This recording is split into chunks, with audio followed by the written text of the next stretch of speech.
Hello guys, तो कैसे हो तुम लोग। मैं हूँ तुम्हारा मिराज भाई। तो आज तुम्हारा क्या होने वाला है, चैप्टर नंबर 4 का लेक्चर नंबर 13।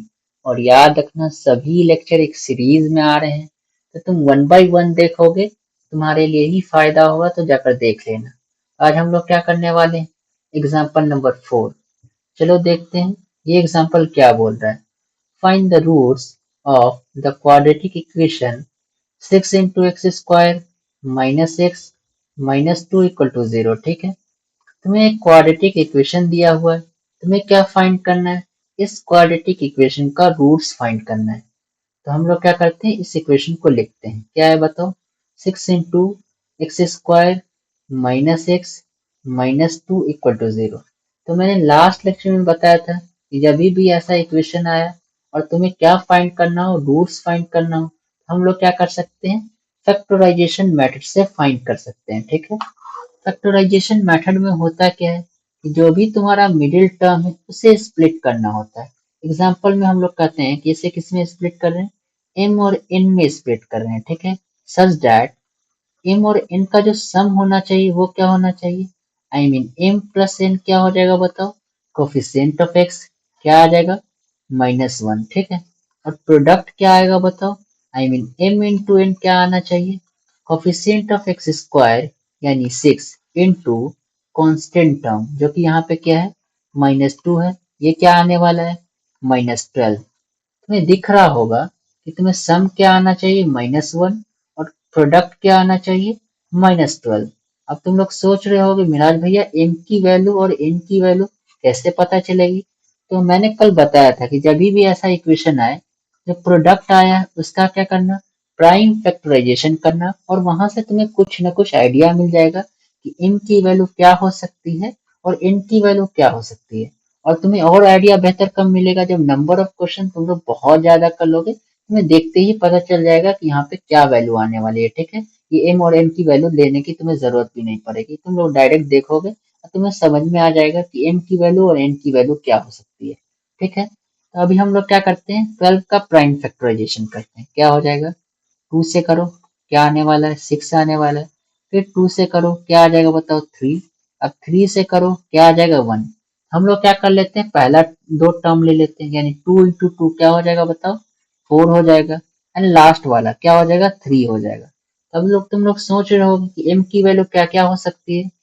तो एम की वैल्यू यहाँ पे या तो 4 हो सकती है या तो -4 हो सकती है। ठीक है, और एन की वैल्यू क्या क्या हो सकती है, या तो 3 हो सकती है या तो -3 हो सकती है। ठीक है, लेकिन याद रखना, जब भी सम नेगेटिव हो और प्रोडक्ट भी नेगेटिव हो, ठीक है, तो हम लोग क्या करते हैं, देखते हैं कि कौन सी वैल्यू बड़ी है।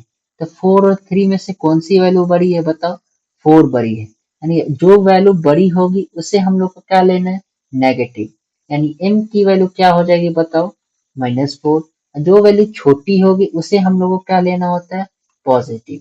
यानी n की वैल्यू क्या हो जाएगी, +3।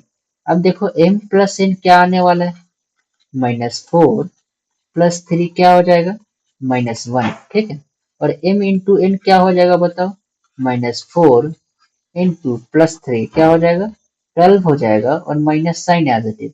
तुम लोग देख सकते हो हमारा जो सम है वो क्या आ गया बताओ, -1, और जो प्रोडक्ट है वो क्या आ गया बताओ, -12। और याद रखना ये सारी चीजें मैंने तुम्हें समझाने के लिए की है, एग्जाम में ऐसे सॉल्व नहीं करना होता, डायरेक्ट सॉल्व करना होता है। ठीक है, तुम्हें इक्वेशन क्या दिया हुआ है, मैं उसे कॉपी करता हूँ पहले।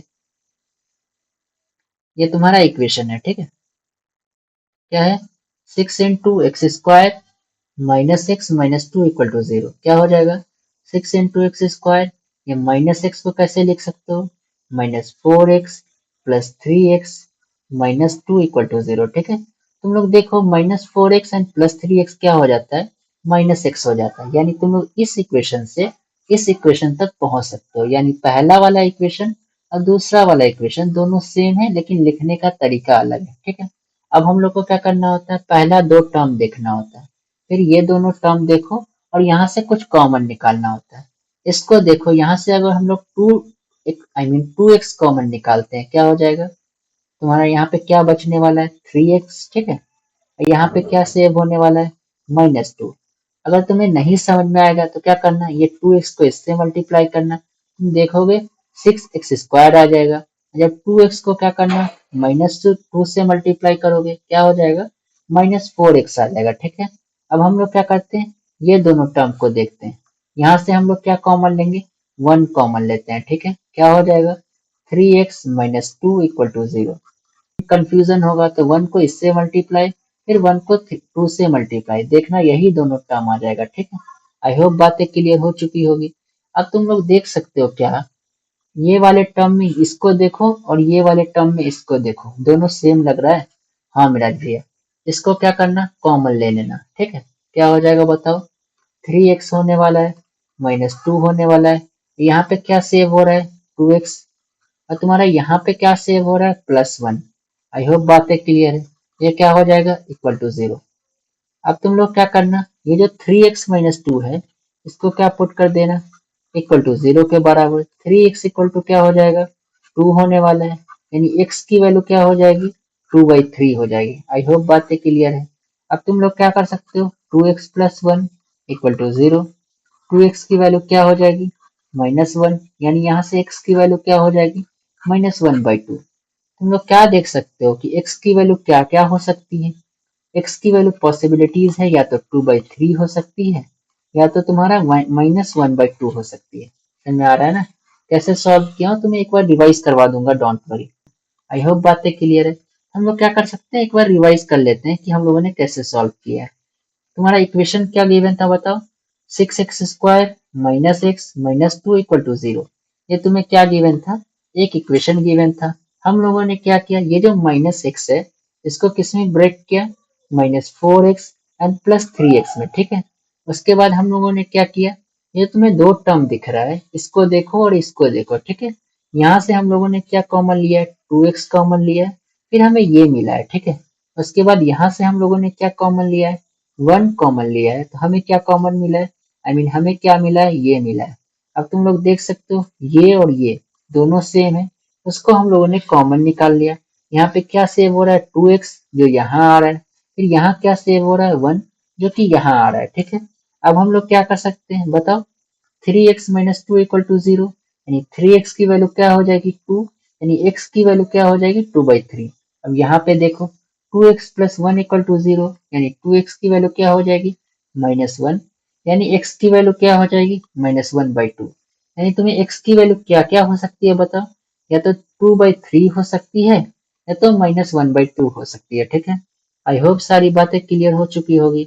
तुम लोग क्या कर सकते हो, लाइक कर देना, सब्सक्राइब कर देना, और दोस्तों के साथ शेयर भी कर देना, और भी सवाल लगाते रहना। ठीक है, चलो, ऑल द बेस्ट।